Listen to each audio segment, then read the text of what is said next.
ضرورت ہے کہ ہندوستان کے کونے کونے کا ہر مسلمان اپنے طور پر ہر لمحہ باشعور رہے اور ہر آواز پر لبیک کہنے کو تیار رہے۔ دوسری ضرورت اس بات کی ہے لوگوں کہ دین یا کوئی راستہ، آپ کے ہاں سروے میپ چھپتا ہوگا، اگر کبھی 100 برس پرانا سروے میپ آپ نے دیکھا ہو، بہت سی روڈ، بہت سی سڑکیں اس میں دیکھیں گے آپ۔ آج تلاش کریں گے وہ سڑک نہیں ملے گی، وہ ڈیڈ روڈ ہو گئی۔ کیوں؟ لوگوں نے چلنا چھوڑ دیا۔ جس راستے پر اس کی بالکل ثبوت موجود ہے کہ یہ روڈ تھی، لیکن لوگوں نے چلنا چھوڑ دیا، وہ راستہ نہیں رہا۔ اور جہاں راستہ نہیں تھا لوگ چلنے لگے تو لوگوں کے راستہ لگا لینے سے راستہ بن جاتا ہے۔ اے میرے دوستو، اگر تم ہندوستان میں اسلام کی بقا چاہتے ہو تو سب سے پہلی ذمہ داری یہ ہے کہ اسلام کو اور اپنے آقا جناب محمد رسول اللہ صلی اللہ علیہ وسلم کے طریقوں کو ڈیڈ روڈ مت بننے دو، یعنی اس پر اگر تم چلنا چھوڑ دو گے تو کسی سرکار کو ضرورت نہیں ہے اس کو بند کرنے کی، خود بخود بند ہو جائے گا۔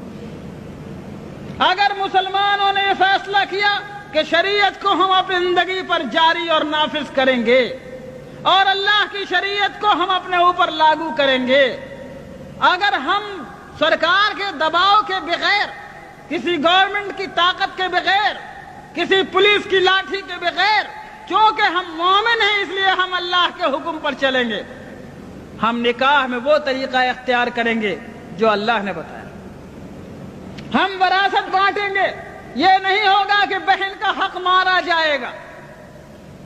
کوئی تھوڑی بہت معمولی کھیت کی زمین ہے تو بٹ جائے گی، لیکن باپ کی دکان دبئی میں تھی تو یہ نہیں بٹے گی،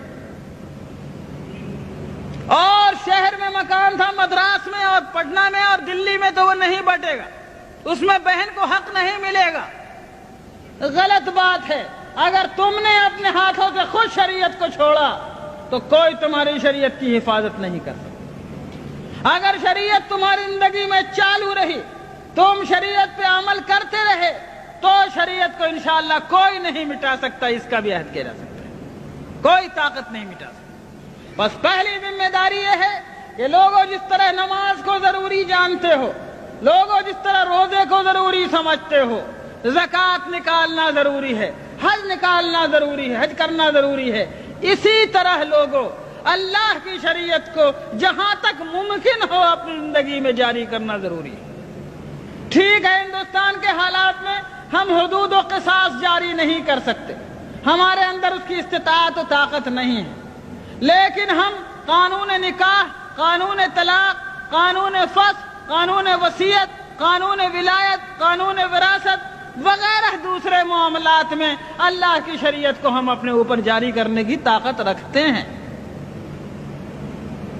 وہاں پر ہم کو جاری کرنا ہوگا۔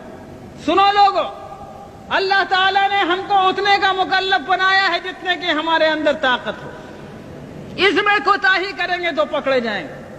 سیدنا امام بویتی رحمۃ اللہ علیہ بہت بڑے عالم گزرے ہیں، فقہ شافعی کے بہت بڑے امام ہیں۔ جب خلافت عباسیہ کا زمانہ تھا، مسئلہ خلق قرآن پر ان کو قید کر دیا گیا جیل خانے میں، ان کے پیروں میں بیڑیاں تھیں۔ جب جمعے کا دن آتا، جمعے کی اذان کے وقت اپنے جیل خانے کی کوٹھری سے گھسٹتے گھسٹتے زمین پر نکلتے اور مین گیٹ تک جیل کے پہنچتے، سارا بدن لہو لہان ہو جاتا، خون سے بھر جاتا۔ جب جمعے کی نماز پڑھ کے لوگ واپس آتے تو پھر یہ اسی طرح گھسٹتے گھسٹتے اپنی کوٹھری تک جاتے۔ لوگوں نے کہا حضرت آپ ایسا کیوں کرتے ہیں؟ آپ قید میں ہیں، آپ جمعے کو جا نہیں سکتے، پھر کیوں آپ گیٹ تک اپنی تکلیف فرماتے ہیں؟ کہا کہ اور کچھ نہیں، اللہ تعالیٰ نے کہا ہے اذا نودی للصلاة من یوم الجمعة فاسعوا الى ذکر اللہ، اے لوگوں جب جمعے کی اذان پڑھے تو دوڑو اللہ کے ذکر کی طرف۔ میں اس بات سے ڈرتا ہوں کہ جہاں تک میں جا سکتا ہوں اگر وہاں تک نہیں گیا تو کہیں اللہ مجھ سے پوچھ نہ لے کہ بویتی تجھ کو میں نے گیٹ تک جانے کی طاقت دی تھی، تو وہاں تک تو جاتا، آگے لے جانا نہ لے جانا میرا کام تھا، تو میں اللہ کو کیا جواب دوں؟